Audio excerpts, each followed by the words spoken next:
Hello there, this is Critical from Cridical Media, just taking a look at the 2022 hardcover release of Orochi by Kazuo Umezz.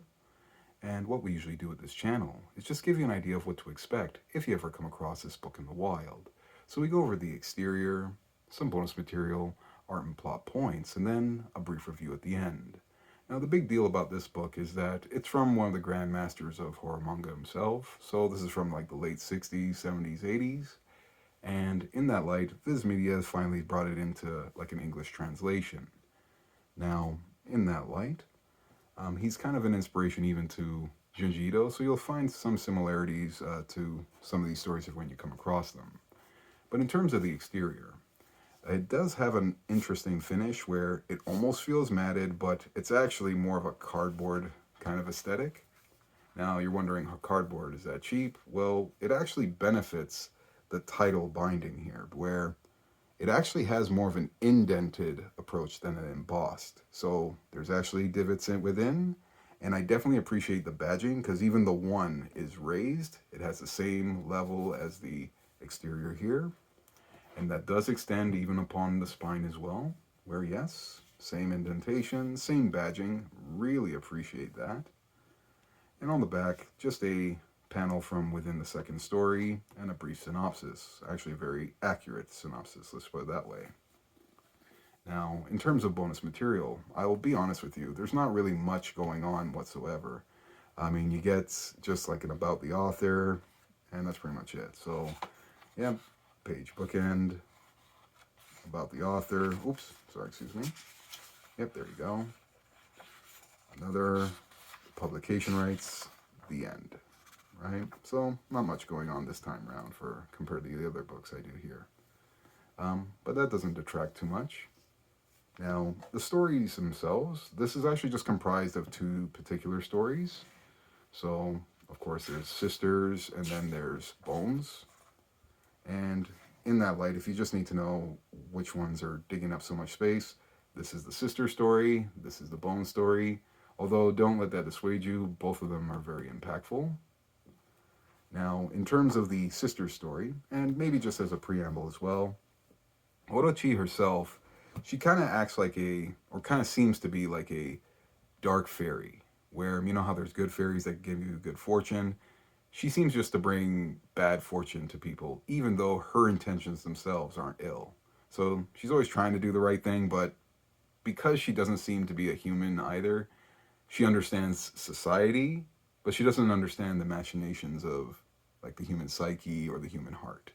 So you kind of get this air of like an ingenue from her, you know, an air of innocence.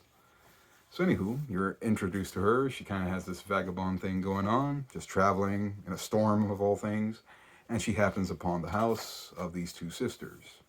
And I guess the big deal about this story, it deals with themes of, I guess, vanity and beauty and all that. The concepts of, you know, what makes you more self-involved or believing in superstition. And you kind of get a hint here on this first page of Orochi's power, where she tends to use more blood magic.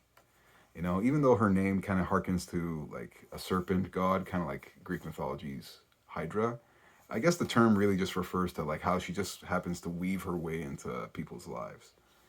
But anywho, yeah, she just happens upon them, and she kind of uses her magic in this case just to, I guess, hypnotize these folks into believing she's just a maid.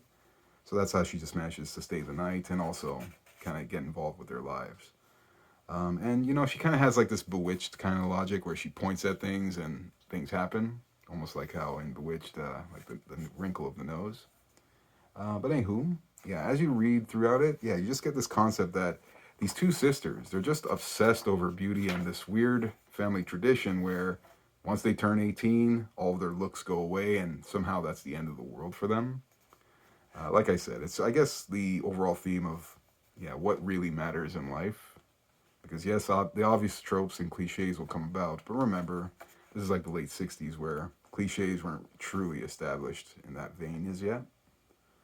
Probably the one thing you'll grasp is that the art does come off flat at times, and that is indicative of the decades and the eras, where you're going to see a lot of three quarters of like the same character. Like, yeah, you just, I don't know why he keeps doing it, But maybe I should know, since I kind of have the same problem myself. I can't help but draw 3/4. But maybe just to highlight some of my favorite pages here. I just love the menace that she exhibits from this page and that great fleshing technique. So very on point. I think it extends upon the next 2 pages here. Yes, very on point. And yeah, I don't know what it is about hair designs, but I just love the way it comes off on manga. Anywho, very interesting spin at the end, almost Shyamalan-esque, the ending. Let's just put it that way. But hey, you take it for whatever you keep, right? And for the second story, this one reminds me a lot of Ito's story Bully. It has a lot of similar themes where it kind of just really beats you over the head over this concept of the main character, Chie. She definitely doesn't have the best start to her life where, yeah, it's just nothing but misery for her. Mom dies, barely gets to eat, father remarries, nobody cares about her, forced to take care of another person, that person takes advantage of her. It's just nothing but fun for this poor girl. Of course, pun fully intended. But anywho, or irony, I should say. But aside from that, it just really beats you over the head of how poor her life was in the beginning. And then, a little bit of sunshine. She grows up into a beautiful woman with her own can-do attitude. She hopes for the best.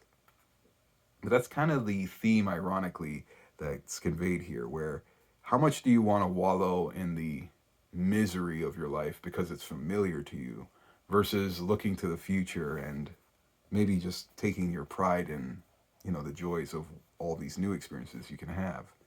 So I feel like that's the overall theme of this story. I mean, take it for what you will. But yeah, there's highs, there's definitely lows. But this one definitely has that zombie aspect to it. But also, it has a good little moral at the end. I'll definitely say that. But yeah, just to give you some ideas here on the artwork. Very menacing appeal here. Very disgusting, actually. My tongue has rotted away. And man, oh man, he's very descriptive about it. But yeah, definitely exudes a lot. This story more the sci-fi aspect of it. But there is probably only one gripe I have with this story. It's this one thing, if you ever come across this book, it's the hand. You'll know what I'm talking about when you ever read this, but I just don't get it. Like, I've read it twice, and it doesn't even make sense in even an introspective way, So I just can't get it myself, or even in an esoteric sense. So, I mean, take it for what you will. Maybe you'll grasp something better than I. But hey, you'll kind of see what I mean where, yeah, the flat designs kind of return here. I'm not really, crucifying it or anything like that. I'm just mentioning it just because it was just something you have to deal with older books. It's not bad. It has its own appreciation. You'll just take it for what I mean, I guess, eventually. But yeah, the highs and the lows. Definitely the ending of this particular book. It definitely hurts more. Like, I feel bad for Chie, but I feel even worse for another character. Let's just put it that way. And you do tend to see, like, the same trend I mentioned earlier, where there's a lot of frames in animation, or should I say frames of art, where there's a lot of, I guess, meandering. Like, there's a lot of unnecessary additions. Let's just put it that way. It's almost there to just fill in the story. But hey, these were made for more pulp, filling the magazine kind of days. So, you had to fill in a certain spot on a magazine, certain real estate. So I guess I can be forgiving there. But overall, definitely 2 good stories, 2 strong stories. The second one definitely reminds me of Bully a lot. I'll say this one was better. But hey, there's 2 more of these on the way. And hopefully we get like Baptism. That was Umezu's other story. That's the one I was more fond of. There's the Drifting Classroom you might see being promoted out there. I'm not too much of a fan, but that's just me. It's ultimately about your opinion at the end of the day, and I wouldn't mind hearing yours just down below just the same. But hey, hopefully you guys come back to view another video, and until then, I hope to see you guys there soon. Take care.